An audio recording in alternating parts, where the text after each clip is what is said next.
السلام عليكم اخواتي، نتمنى تكونوا مزيانين. اليوم ان شاء الله غادي نوجدوا مع بعض طريقه عمل بسبوسه لذيذه بزاف، يعني لذيذه وناجحه 100%. كتجي رائعه وهشيشه وتجي لذيذه بزاف. نتمنى حقا انكم تجربوها. ودابا غادي ندوزو المقادير وطريقه التحضير على بركه الله. اول حاجه غادي نحتاجو الى نفس الكاس اللي كنعبروا به جميع المكونات. هذا كاس ماشي ديال الماء، مهم نفس الكاس، على حسب المول. غادي نحتاجو الى كاس حليب، كاس سكر، كاس زيت، نص كاس كوكو، نواه كوكو، وجوج كيسان ديال سميد رقيق، وكاس ديال الكوكو، وثلاثه ديال البيضات، ووحده فاني، وساشي ديال فاني، وخميره ديال الحلويات 15 غرام. غادي نديرو 3 ديال البيضات، وكاس ديال هاد الكيسان كيهزو 175 مليلتر، ما عاملينش بزاف كما شفتوا معايا. كاس زيت، كاس سكر، كاس حليب، نص كاس ديال الكوكو من بعد نضيفوه. وغادي نضيفو ساشي ديال الفاني، سكر فاني. بالنسبه يمكن لكم تضيفوا يا اما كاس حليب او لا كاس ديال عصير البرتقال، يجي منكه بالبرتقال.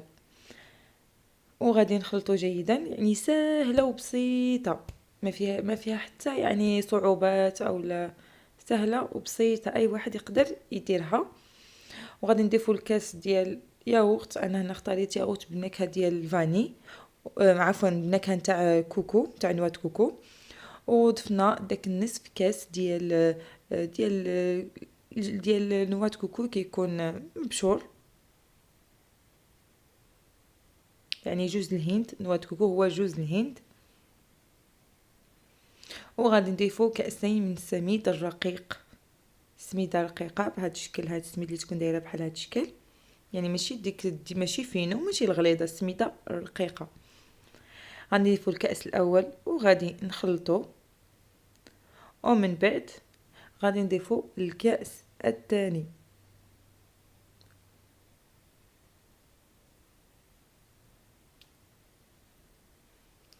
وحنا كنضيفو في الكاس الثاني غادي نضيفو خميره الحلويات، 15 غرام خميره ديال الحلويات او بيكين باودر 15 غرام، ما يعادل خمارتان من الخميره اللي كاينه في المغرب. وغادي نخلطو جيدا ونضيفو السميد ديالنا، ما يعادل كاسين، بنفس الكاس اللي عبرنا فيه من الاول الى الاخر. كما قلت لكم هذا الكاس كيهز لينا 175 مليلتر.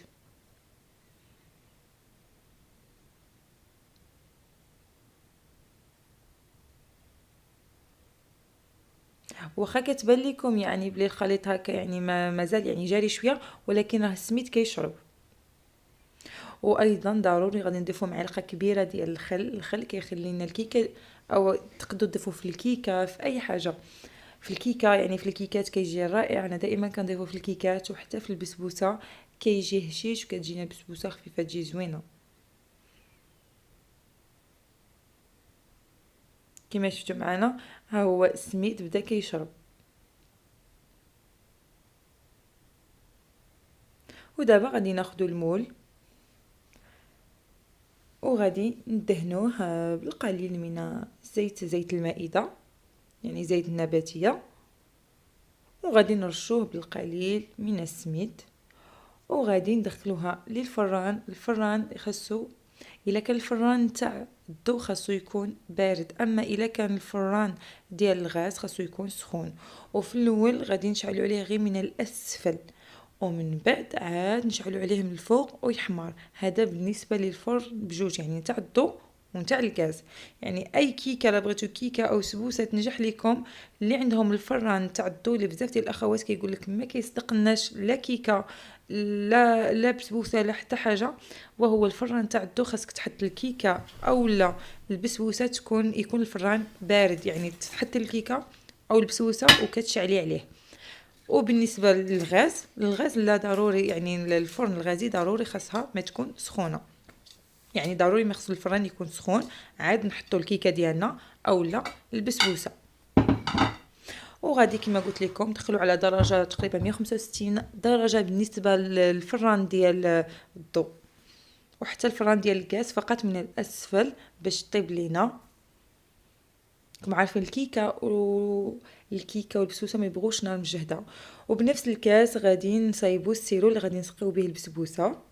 غادي ناخذوا اولا كاس ونصف ديال السكر، اللي ما كيبغيش السكر بزاف انا هذه كتجي عاديه، ولكن تقدروا ديروا يعني كاس وربع، تقدروا ديروا كاس وربع نتاع السكر مع 3 ديال الكيسان ديال الماء، وغادي نديروه، غادي نخلطوه ونديروه يغلى. ملي غادي يبدا يغلى لينا السيرو غادي نحسبوا 10 ديال الدقائق ونطفيو عليه.